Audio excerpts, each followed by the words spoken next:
Hello, students. Today I'll be discussing Chapter 7, Chapter 7 is Scale Reliability and Validity. Scale Reliability and Validity. There's a couple of questions I want to discuss briefly with you guys. One is about reliability assessment, and the other one's on validity types. So, for example, um, reliability assessment. Let me give you a question for the students to think about. Explain the differences between test-retest reliability, split half reliability, and internal consistency reliability. Which would be most important to establish for a new measure of resistance to organizational change, and why? Question number 2, which is validity types. A researcher develops a new scale to measure ethical decision making among law enforcement officers. Describe how you would assess A, face validity, and B, content validity for the scale. So let's talk about number 2 first. I think that's a more interesting one for many students.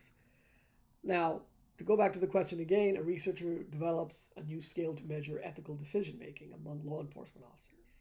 Describe how you would assess A, the face validity, and B, the content validity for the scale.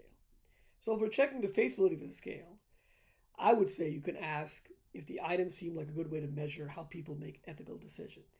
In simple terms, do the questions really seem to show how police officers think about what is right and wrong in real life?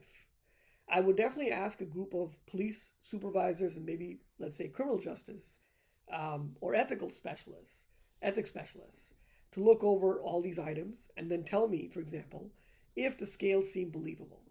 And in Chapter 7 says that face validity is whether or not a measure seems accurate on its face, which is the first kind of assessment to come about.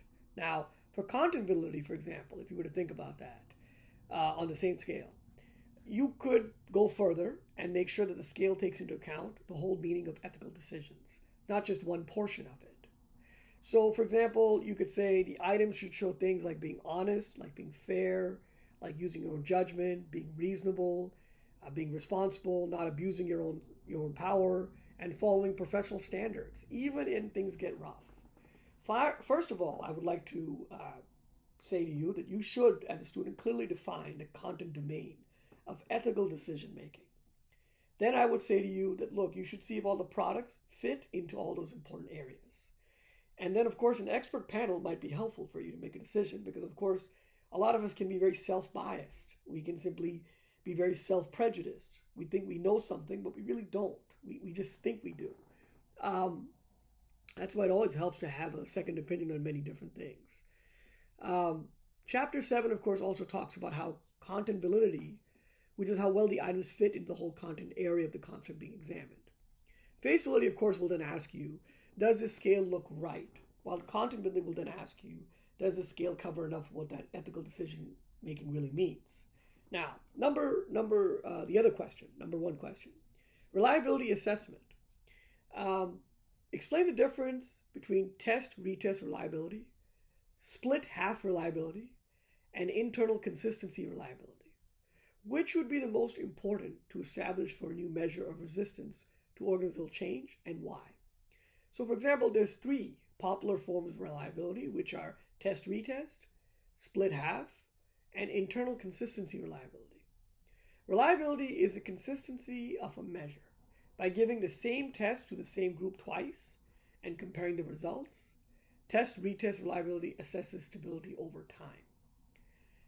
By splitting a test in half and then comparing the results, split half reliability looks for consistency within the test. This concept is then expanded upon by internal consistency reliability, which uses Cronbach's alpha to evaluate how well each item on a test measures the same construct. For the purposes of this video, we don't have to get into Cronbach's alpha, as that becomes a little bit difficult to explain without visual displays. So we can put that aside for now. Internal consistency reliability is the most crucial factor to establish first for a new measure of resistance to organizational change. Since the scale is new, it is crucial to make sure that every item measures the same underlying construct consistency. Without this, the measure usefulness could be diminished by the inclusion of irrelevant or inconsistent items. Other types of reliability, like test-retest, can be assessed to gauge stability over time once internal consistency has been verified. So that wraps up the 2 questions for Chapter 7, which again would be on reliability assessment and validity types. And of course, Chapter 7 talks about scale reliability and scale reliability and validity. Also, I should tell you the next chapter will be on sampling, which is one of my favorite topics actually, because I like to do a lot of samples, especially when I go to Costco or Sam's Club. I'm very fond of those samples. Yes, that really was a professor joke, but please don't throw eggs at the screen just yet, or raw tomatoes. I promise you my jokes will get a little bit better. Thank you again for taking the time to listen to my lecture, and I appreciate you giving me your time. See you in Chapter 8.